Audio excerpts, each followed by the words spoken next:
to mind when you think of a coach? Who comes to mind? Maybe it's some of the most famous coaches from the NFL. Maybe it's a coach from your past sports history, or maybe it's a coach you're working with now. But coaches come in all shapes and sizes. The very most successful ones have one thing in common, and I want to talk to you about that. If when you think of coaching, you think of someone yelling and screaming at you and telling you that you suck, that's not the coach I'm talking about. Coaching doesn't have to be negative. In fact, it shouldn't be.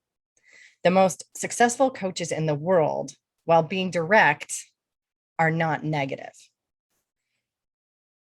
There's a time and a place for everything, right?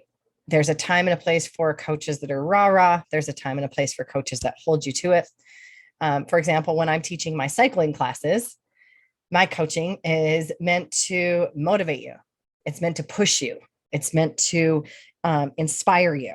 It's meant to help you see that you're capable of doing more than you're doing. When I'm coaching my one-on-one clients, my job is very different. It's not to push them and make them go hard, hard, hard, hard. It's more to support, to inform, to encourage, and to hold them accountable and help them hold themselves to account.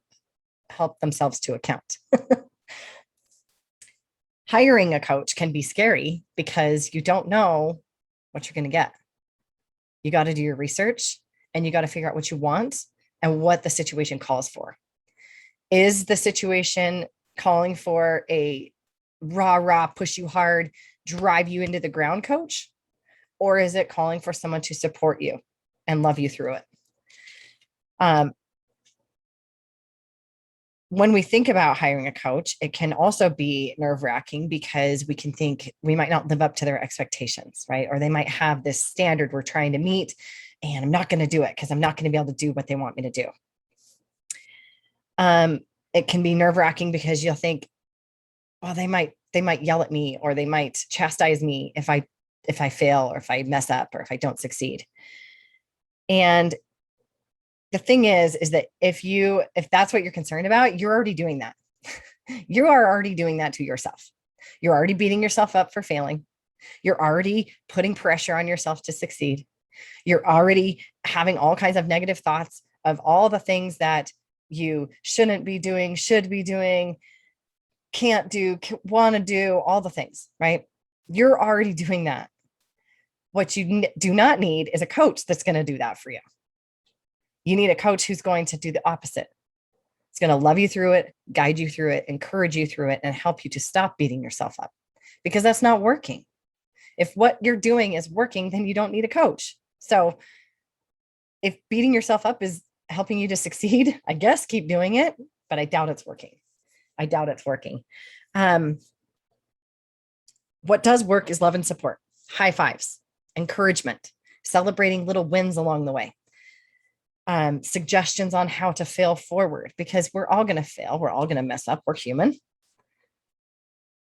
It means accountability to yourself, right?